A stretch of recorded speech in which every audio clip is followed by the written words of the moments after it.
In an off season when there have been some huge job openings, talking Nebraska, Wisconsin, Florida, this by far has stolen the headlines, a possible move of Jim Harbaugh to the University of Michigan, where, of course, he quarterbacked in the mid to late 80s. We bring in Joshua Henshcke of Maize and Brew to get the lowdown and his thoughts on a possible move of, again, Jim Harbaugh replacing Brady Hoke at Michigan. Josh, thanks so much for joining us. We always appreciate the insight. I know you've got a ton of stuff going on, but would love to get your take on Harbaugh to Michigan. The Wolverine community has got to be amped about the possibilities.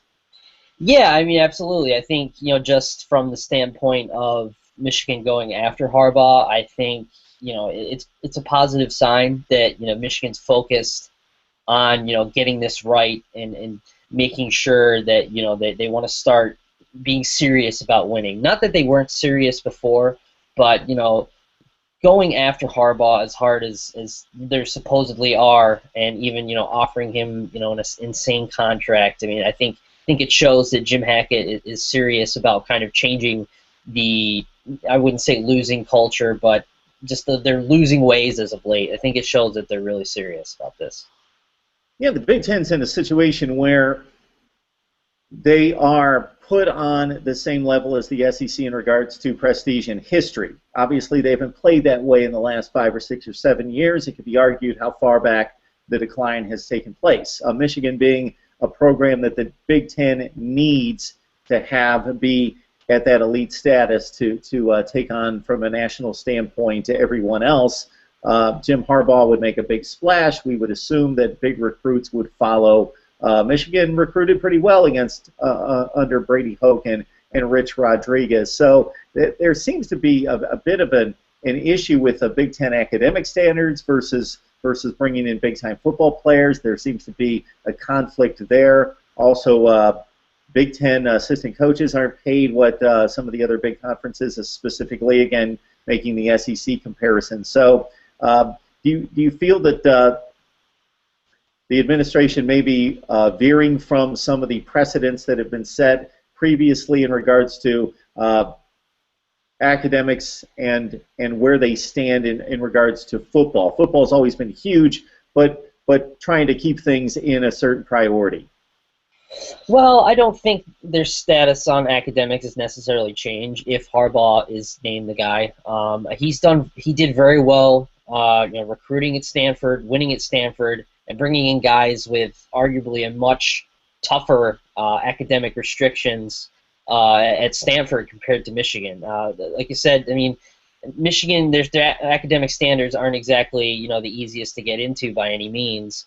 But I mean, if you compare that to Stanford with what Harbaugh was working with, I mean, it's definitely a difference there. I think the whole JUCO issue between SEC loves to recruit JUCOs. Michigan doesn't. I don't think the Big Ten really recruits JUCOs as much. I think Michigan's had maybe a handful in recent memory. Well, I won't even go recent. I'd say probably further back than that. They just don't do it. So I don't know if anything would rapidly change as far as academics and administration-wise. You're going to give Harbaugh that kind of flexibility and power to make decisions on if there's an academic issue.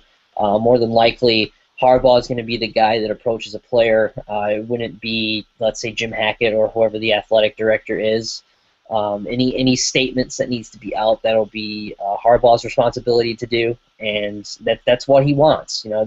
It's rumored that he wanted that in the NFL. He wants more power, and more than likely, he's going to be offered GM responsibilities. I mean, granted, there's no GMs in college, obviously, but there's a lot of power there as a college coach, and as far as what Michigan is doing, I think this is the first time in a very long time they're united into what direction they want their football program to go under Harbaugh if he accepts and comes to Michigan. And I think that's a very important point you just made. It's extremely important that everybody's on the same page, that they're pulling in the same direction in regards to what the priorities are and what they need out of this hire. I'm going to ask you to give us a Michigan perspective, but at the same time try to be as objective as possible, because I think it's interesting in rating college football programs and job openings. So we've seen Wisconsin, we've seen Nebraska, we've seen Florida. Florida's kind of the new elite. Again, it's 20, 25 years, so relatively speaking to some kid in college or under 30, it doesn't seem like a short span of time. But you've got your giants of all time. You've got Notre Dame, Michigan, Ohio State, USC. Then you've got these new programs. And for me, who's been watching college football for a long time, you drop the name Michigan, and that means more to me than Florida. It means more to me than Oregon. But obviously the results have been different. And there's been a disparity in recent years. So how big do you think this job is to the average college kid out there that's a top recruit? Well, I mean, if you look at from a top recruit standpoint, the last time it's nearing 20 years that the last time that Michigan's won a national championship, even if it was just a share with Nebraska. It's been since 2004 since Michigan's won a conference title. They haven't been to the Rose Bowl since 2006, I believe, 2007. So a lot of these kids are growing up. A lot of big recruits right now have been growing up with Michigan not living up to Michigan standards of the past, even under Lloyd Carr, under the very final years that he was here. But more recently, even so, I mean, they're used to seeing, the 6-6 seasons, barely struggling to make a bowl game. This year, the disaster that was 2013. I don't think right now the job has its luster that it once had. I think it's a very good job. Don't get me wrong. I mean, you have resources in Ann Arbor. There's, you'll get money. It's definitely you'll get a raise if you come to Ann Arbor. But I don't think right now, from a standpoint of elite jobs, that it's elite. I mean, if the person comes in, whoever it may be, and fixes the program and gets 10, 11 win seasons constantly, then maybe you might be able to include it in the conversation. But right now, it's just not going to happen from a winning perspective, especially with these young kids who kind of grew up with the idea that Michigan is not very good right now. Josh, if these numbers are accurate, $49 million for 6 years, $8 million per season, it just hits me as an act of desperation to a certain extent, and I could be completely off here, but it just sounds like that they need to overwhelm him or convince him just based on the almighty dollar that he needs to come to Michigan, rather than, of course, they want to pay him competitively. Nick Saban's making $7 million a year. Don't know where Urban Meyer is. There's several guys in that $4.5 to $5 million range. So of course they would want to pay him top dollar. But it just seems like, and again, there's been speculation that those reports are a little bit exaggerated. But if they're true, that they're kind of trying to overwhelm him to get him to come there when he should obviously really desire to have the job. Yeah, I think, like you said, it has been kind of refuted today that those numbers are a little off. They don't know whether the $49 million is accurate or the actual year amount is accurate. So, I mean, I'm thinking, $8 million is a lot of money, and it's probably for a guy like Jim Harbaugh, who's won at college and who's been arguably a play away from winning the Super Bowl in his second year as a 49er head coach.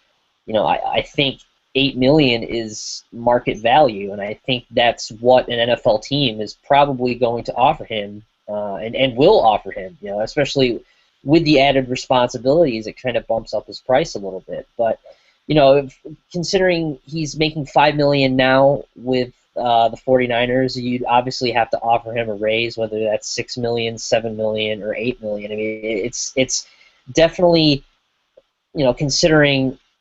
It's considering everything, and it's astounding number. But with the recruitment of Jim Harbaugh to Michigan, I don't think it's about the money. Obviously, you have to pay him what he's worth, and I believe he's worth close to $8 million. Maybe not exactly $8 million. Maybe not more than Saban, but he's proved that he's a winner, and I think he can still win at college. And I think you have to pay him as such. But it's kind of an astounding number. It's shocking. It's a little bit desperate but I think it shows that Michigan is willing to bring in a winner and willing to get this right, like I said before. Maybe a little bit on the desperate side. Hey, Jimmy, we really need you here. Here's a little pat on the back extra for you. But I think it's more about more than money for Harbaugh if he decides to come back to Michigan. I mean, we all know the history between Harbaugh and Bo, and how much he loves Bo Schembechler, how much he wants to model his coaching style like. So I mean, that's another huge drawing factor for him to come to Michigan. I mean, would you rather win a Super Bowl, or would you rather walk in the footsteps of your idol, of his second father? That's what he often refers to as Bo. So. That is a great point there, because I think that's lost on a lot of people that haven't been around very long unless they've really read up on the topic and Jim Harbaugh's allegiance to Michigan. This was not just, again, we know Jim Harbaugh as a coach. He was a really good NFL quarterback, came within a Hail Mary of taking the Colts to a Super Bowl, and at Michigan, he was a great player at Michigan. He guaranteed a win against Ohio State. He delivered. He took them to Rose Bowls. He won Big Ten championships. He was a great player at Michigan and had a long NFL career as a quarterback. Not a great quarterback, but very solid, very good. And his ties to Bo Schembechler, yes, are very strong there. So that's an interesting part of it, that there's been this play away, or this thought that we don't necessarily need a Michigan man. We've gone that direction, and maybe that's not the best way to go. But now it comes into play where you've got the Michigan man, but he's also the guy on the market at the same time, which could be a great thing for Michigan. So last question, Josh. I've seen all sorts of social media where Michigan fans, understandably, are extremely excited, like, hey, we get Harbaugh, close the deal, this is great, we're off and running, we're going to line up national championships. I would think that your exuberance might be a little bit more tempered. There's still quite a few challenges out there, but it would certainly mean a lot. Yeah, I mean, this hire would mean a lot to Michigan fans. You know, I think kind of the mindset right now for Michigan fans is that why can't we have nice things? I mean, in the last couple of, like, 10 years even, I mean, a lot of bad things have happened in the Michigan program. A lot of bad losses, bad victories, bad losses, bad coaches, bad fits, a lot of outside noise have kind of put a damper on things. So, I mean, it wouldn't necessarily erase all of it, but it would sure give Michigan fans a better outlook on things. And it's really funny, because I know a lot of people are kind of freaking out right now about Jim Harbaugh. It's really funny to see the huge line in the sand drawn between national guys and local guys. It's kind of a night and day difference, and it's really funny to see the national guys getting kind of caught up with this thing now. A lot of people, like the Adam Schefters, the Ian Rappaports of the world, have, I would say, kind of loose connections with Harbaugh, maybe agents, or, you know, loose connections that know him. But the people in Ann Arbor, they know all about Harbaugh. They know about Jack Harbaugh. They know about, you know, all the connections that he had with Bo Schembechler. The people that are friends with him, former players, former captains that talk to him, that know that they've been reaching out to Harbaugh saying, "Come home, Jimmy. It's time to come home."